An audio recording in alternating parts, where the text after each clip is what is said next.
Assalamualaikum warahmatullahi wabarakatuh. Waalaikumsalam warahmatullahi wabarakatuh.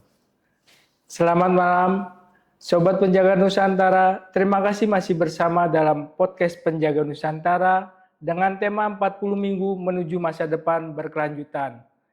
Saya Edi Gesang dan masih menghadirkan Bapak Taufik Supriyadi selaku penggiat lingkungan.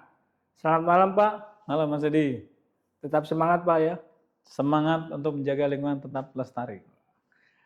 Sobat Penjaga Nusantara, di episode kali ini akan kita bahas tentang pemanfaatan lahan tidur. Apa saja di Penjaga Nusantara akan kita kupas tuntas. Baik Pak, dalam pemanfaatan lahan tidur di tempat Bapak itu sudah diterapkan seperti apa sih Pak? Baik, terima kasih Mas Edi, sahabat Penjaga Nusantara. Di tempat kami di RT 8 RW 4 Malakajaya, Kecamatan Durensawit, Jakarta Timur, kami memiliki keluasan 5.400 meter persegi dengan lahan tidur yang kita manfaatkan sudah sekitar 240 meter persegi. Karena di wilayah ini, nah ini boleh terlihat di layar, di wilayah ini semuanya rata-rata beton gitu ya. Jadi yang tersisa tanah pure tanah ini sebelumnya tampilannya seperti ini, warga sahabat Penjaga Nusantara, kemudian kita manfaatkan menjadi lahan tidur ini kita hidupkan. Lahan tidur ini adalah lahan yang tidak produktif, kita konversi menjadi lahan yang produktif untuk pertanian, bahkan perikanan. Di samping ini nanti ada perikanan juga, kemudian ruang hijau atau komunitas lain. Nah ini kawasan padat penduduk ini kita sulap di RT 8 RW 4 Malakajaya, Durensawit, Jakarta Timur. Kita sulap menjadi kawasan yang lebih hijau gitu Mas Edi. Nah ini ya. Kemudian siapa yang melakukannya? Tentunya peran serta masyarakat. Seluruh warga kami, warga RT 8 RW 4 Malakajaya, Durensawit, Jakarta Timur, ini berkolaborasi, guyub rukun, tokoh masyarakat, kemudian semua kita libatkan potensi yang ada untuk membangun lahan tidur menjadi lahan produktif dengan melibatkan sektor pemerintah dan swasta. Jadi alhamdulillah sudah beberapa CSR yang datang mendukung ini. Nah bayangkan, sebelumnya gersang, sekarang menjadi lebih hijau. Kalau sahabat Penjaga Nusantara sempat membuka Google Maps, kemudian mengetik pencegah krisis planet, insya Allah akan diarahkan ke gambar ini, ke titik ini, sahabat Penjaga Nusantara ya.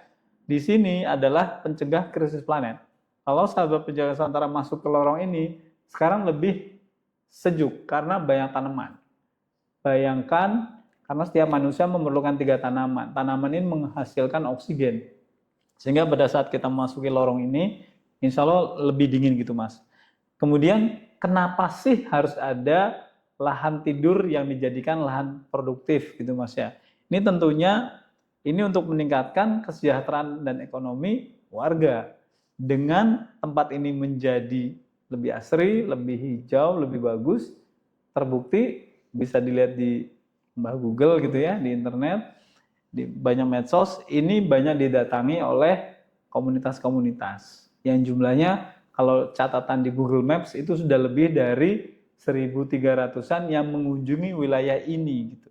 Jadi semuanya harus diukur dengan angka, from nothing to something gitu Mas. Ya, kemudian bagaimana tentunya langkah-langkah ini kita capai itu tadi dengan melihat lokasi yang ada, keluasannya seperti apa, kemudian kira-kira apa yang bisa dimanfaatkan. Ternyata dari betonan yang di kawasan padat penduduk ini kita bisa letakkan planter bag untuk menanam tanaman produktif. Kemudian ternyata dari betonan ini kita bisa berdirikan untuk ubah fungsi menjadi kolam ikan. Untuk kolam gizi warga kita sudah punya 7, kemudian 1 kolam hias. Ini alhamdulillah komunitas banyak ngumpul di sini, warga juga dari semua kalangan bisa berkumpul, terjadi interaksi yang positif. Apalagi kalau di weekend, tempat yang tadinya gersang, sekarang kita manfaatkan untuk apa Mas? Anak-anak itu Perpustakaan ya Pak? perpustakaan warga. Jadi ini luar biasa. Kalau menurut kami, capaian from nothing to something, pembangunan yang berkelanjutan, sisi sosial guyup rukun terjadi, lingkungan terangkat dengan terbukti di Google Maps, ekonomi bergulir. Kalau ada komunitas datang, UMKM jadi Berjalan. bergerak semua. Sementara itu Mas Edi. Oh begitu ya Pak? Siap. Oh, tadi di layar juga ada akuarium ya, itu merupakan kayak SeaWorld mini gitu ya Pak? Banyak pengunjungnya juga pastinya Pak ya? Iya, benar Mas Edi. Jadi dari lahan tidur yang tidak ada apa-apa, kemudian dibuat akuarium atau kolam yang dari 4 ini, yang 3-nya adalah kolam gizi warga untuk balita dan lansia, kemudian 1 kolam ikan hias. Ini di awal-awal memang banyak warga yang bilang, wah ini kayak di SeaWorld gitu. Ya alhamdulillah kita memberi manfaat untuk orang lain. Dan banyak warga yang melintas pasti tertarik untuk berhenti di tempat ini. Karena bayangkan, ya kalau kita menyenangkan orang lain, insya Allah akan memudahkan kita. Gitu. Siap. Gitu.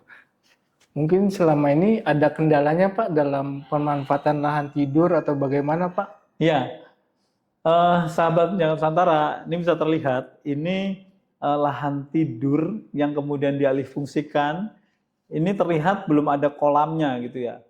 Kita hitung, kemudian timelinenya seperti apa, pelibatan tokoh masyarakat yang bisa diajak bicara berapa banyak, kemudian dananya juga gitu ya, ada apa enggak. Ini kan jadi tantangan kita yang semulanya gersang, kemudian ini gimana supaya bisa hijau gitu.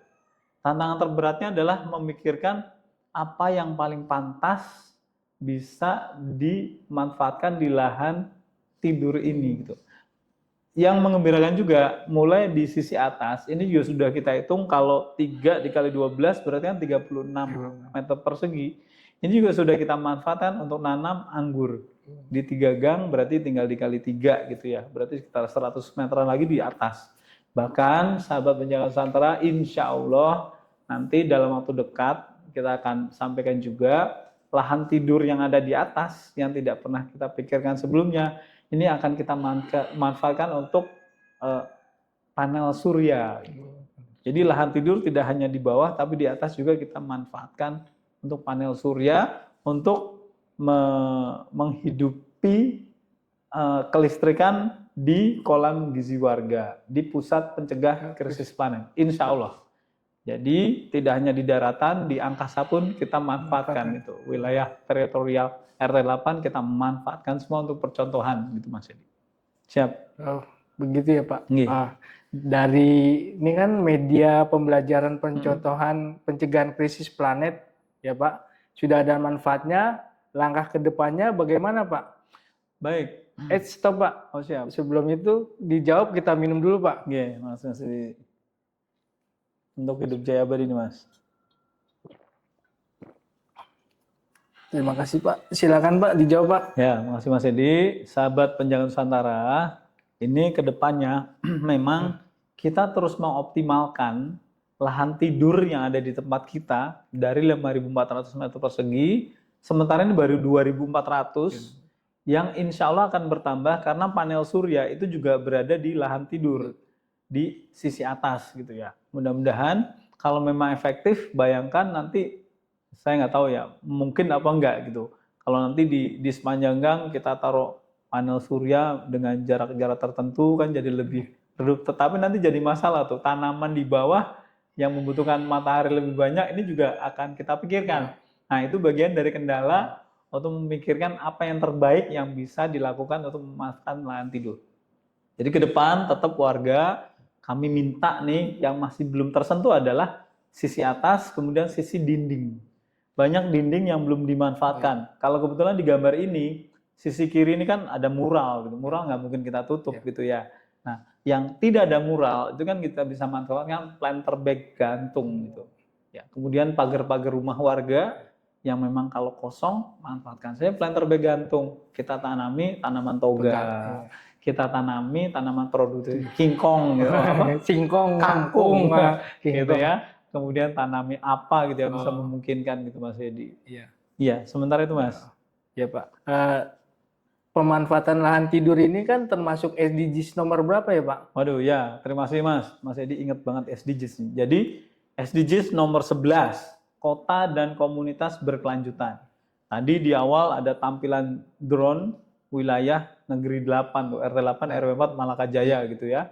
Itu kita ingin kota dan komunitas berkelanjutan. Di tempat ini tentunya kita ingin mengoptimalisasi lahan untuk kepentingan komunitas lokal.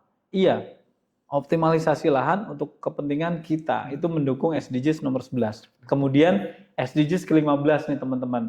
Ini kehidupan di darat. Tentunya akan meningkatkan kualitas dan fungsi lahan dan menjaga keanekaragaman hayati. Jadi SDGs nomor 15 masuk. Kita sudah berusaha menjalankan banyak dari 17 item SDGs ini di tempat ini. Yang ketiga, SDGs nomor 17. Di sini sudah membuktikan bahwa kemitraan untuk mencapai tujuan itu di SDGs 17. Ya, melibatkan berbagai pemangku kepentingan sektor pemerintah dan swasta. Dan ini sudah terjadi di tempat kita. Jadi ini adalah salah satu tempat yang untuk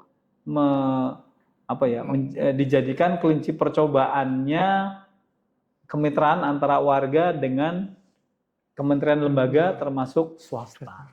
Jadi ada 3 SDGs, 11, 15, 17 gitu.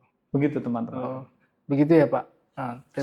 Terima kasih Pak. Mungkin sebelum mengakhiri acara podcast malam ini, ada closing statement Pak untuk Sobat Penjaga Nusantara Pak. Baik, terima kasih Mas Edi, sahabat Penjaga Nusantara. Sekali lagi, kalau di agama saya, di Islam kita diajarkan untuk memanfaatkan apa yang ada. Kita diajarkan untuk menghargai dan memanfaatkan setiap nikmat yang Allah berikan kepada kita. Salah satunya adalah lahan tidur. Lahan tidur harus dialihfungsikan menjadi produktif dan bermanfaat untuk mendukung pembangunan berkelanjutan. Sosial, lingkungan, ekonomi harus bergulir. Kemudian lahan yang tidak terpakai ini kan adalah potensi yang terbuang sia-sia. Kita dilarang untuk berbuat mubazir gitu ya. Ada barangnya, ada lahan nganggur walaupun beton, kita sulap kan jadi bermanfaat. Dengan menanam pohon, oksigennya banyak, kita dapat berkahnya. Kita segar, kita juga kalau niat ibadah dapat pahala gitu Mas Edi. Kemudian Rasulullah pernah bersabda juga, barang siapa menanam pohon gitu ya, atau menanam tanaman apapun itu yang dimakan oleh manusia, tentunya dimakan manusia atau burung atau hewan lain itu menjadi sedekah. Gitu. Jadi barang siapa yang bersedekah, menanam pohon lah. Nanam pohonnya di mana? Lahan tidur. Dengan cara apa? Kan betonan semua. Ada cara pakai pot atau planter bag. Jadi banyak cara menuju Romlah gitu ya, salah. Banyak cara menuju Roma gitu Mas Edi. Kalau kita ingin berbuat baik, apapun bisa dilakukan. Nah, kemudian semoga apa yang kita lakukan ini bisa menambah wawasan dan menginspirasi kita semua. Kita harus mewarnai dan jangan terwarnai. Sementara itu teman-teman sahabat Penjaga Nusantara dan Mas Edi. Terima kasih Pak atas closing statement-nya Pak. Yap. Sobat Penjaga Nusantara, penuh inovasi dan menginspirasi ya tentunya. Sejatinya kita adalah penjaga alam. Bergeraklah untuk kelestarian lingkungan. Mau tahu persisnya pencegahan krisis planet?